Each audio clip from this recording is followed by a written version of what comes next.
Hey everyone, I'm Lauren. I'm the Platinum Premier Leader with the Honey Honey Hive, and today we're talking about intentional sponsoring.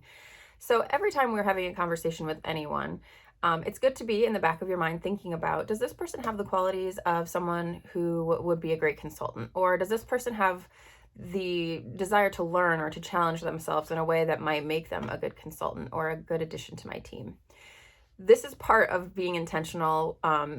When you're sponsoring, you're kind of keeping it at the front of your mind. You're thinking about the ways that you can address that part of your business in every interaction that you have. Once somebody expresses interest, or once you've shared the opportunity with someone and they seem really excited about it and they're getting ready to take the next steps, you want to make sure you're having conversations that prepare them for what it means to become a consultant, what the steps will be right after they join, so that you know now is the right time. You want to sponsor someone who's going to be able to take off right away and in the first 30 days reach that 30-day props at 350 PV, and also, begin building their funnel for future hosts and potential teammates for their 60 and 90-day props.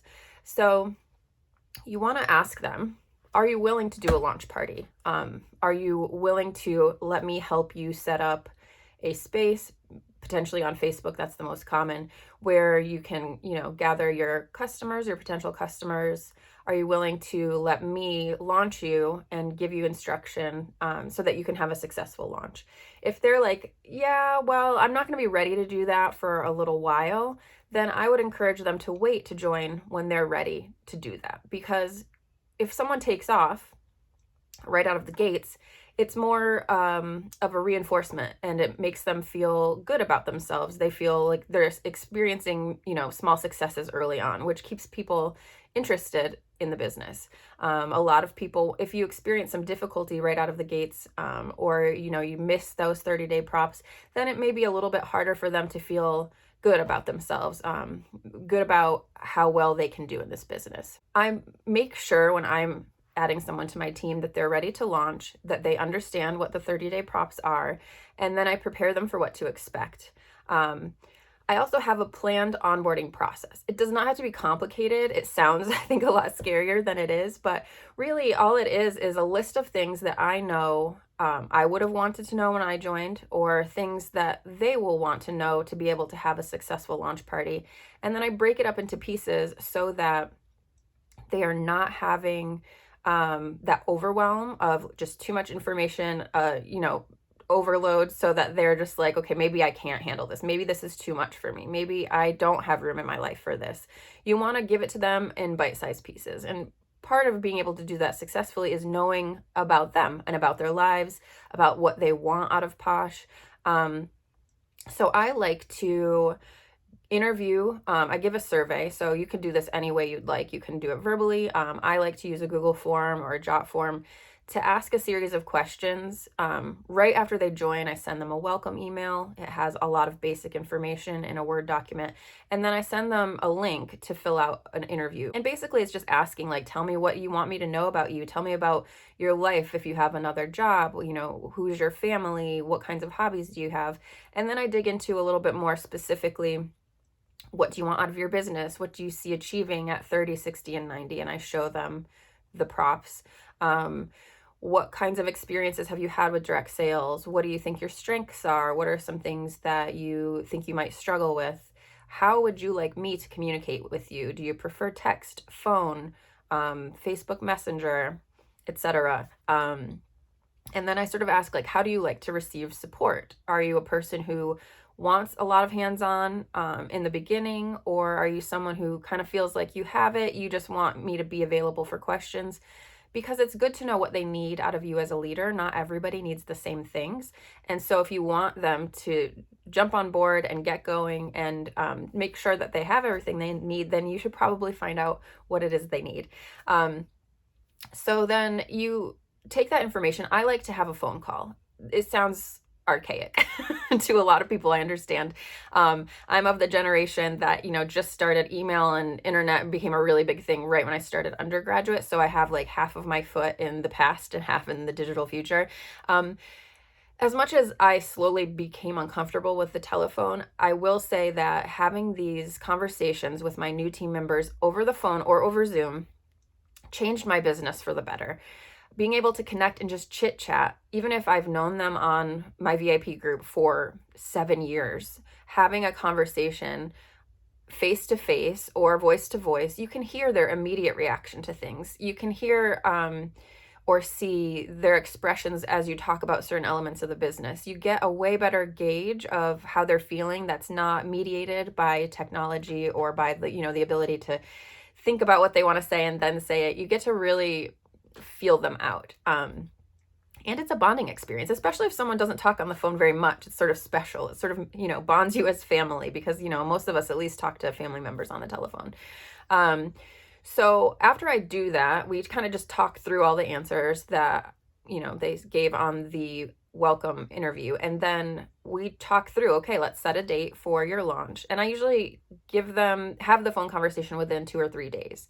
So again, before they join, making sure they have the time for this conversation. And then we just talk through what a launch party is, what the goal is.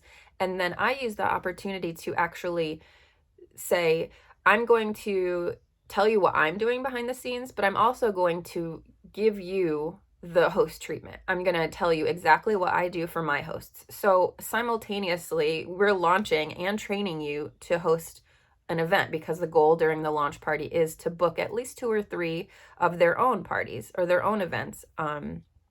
And this is just for me, my focus is online business building. So, you can take this and do with it what you will, adapt it to your preferred form of partying. But for me, that's the goal. So it's a great opportunity to say, at this point, I would say to my hosts XYZ, and then have them do those things since they are technically the host of their own launch party, directing them to welcome people and to post personal reviews, use their face. Once their kit comes, do an unboxing of some sort. If they don't feel comfortable with video yet, have them take photos and, do a feature of 1 or 2 products at a time from their kit and just make sure they're expressing their excitement and interacting with their guests as they would if they were in their own home.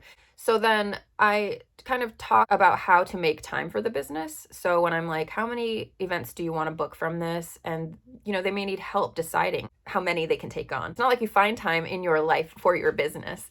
You have to make time and set aside time. Choose intentionally.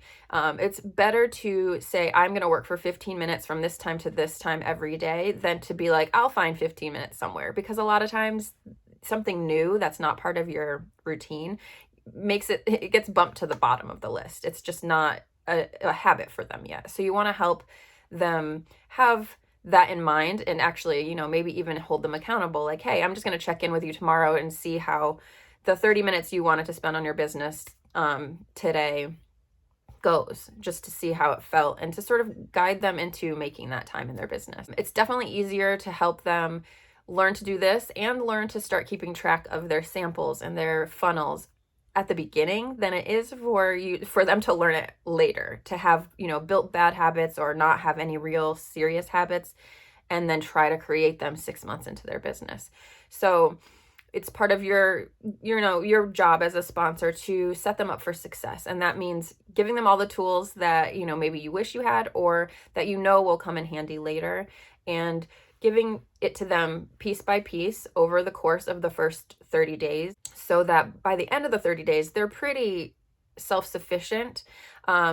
The biggest thing, the last point I want to make to make sure that's possible and to make sure 60 and 90 are in the cards for them is making sure they have all the resources they need. The 30 days is like the training wheels. They know they can come to you anytime or, during your office hours. They know about the team page. They know they can ask questions there. But during those 30 days, you definitely want to make sure they're looking at the academy. They understand what's there. They've looked around. They understand the asset library and what it has available. If your team page has guides, they know how to find those. Essentially setting them up to fish, to teach them to fish for themselves. That takes a lot of pressure off you. It makes sponsoring less daunting if you know that they'll slowly be able to take off and fly on their own. Making sure they understand Posh Bosses has Tuesday trainings every Tuesday. Posh Bosses has guides set up with all of these old trainings. So anytime you have a question about something, look 3 places before you come to me. Check the VO, or the newsroom or the asset library. Check the team page. Ask on the team page, and then maybe check with some of the friends you've made in Posh. And if you still can't find the answer, then come to me. That sets them up for success. That shows them all along the way how sponsoring doesn't have to be a big burden. It's actually really exciting. They could do it too. And just let them know when they're ready to take on their first teammate for their 60-day props that you're going to be here to help them onboard, just like you were there for their first launch party. You will be able to help them onboard their first person so they can experience it once again from a different perspective. I hope that everybody is preparing to bring on some people every single month, thinking intentionally about the people in your funnels and how you can give them the best start possible and how you can look toward building the team that you want to achieve the goals that you have. I hope everybody has a great day. Leave any comments or questions you have below, and I will work on answering those today and tomorrow. Bye, everyone.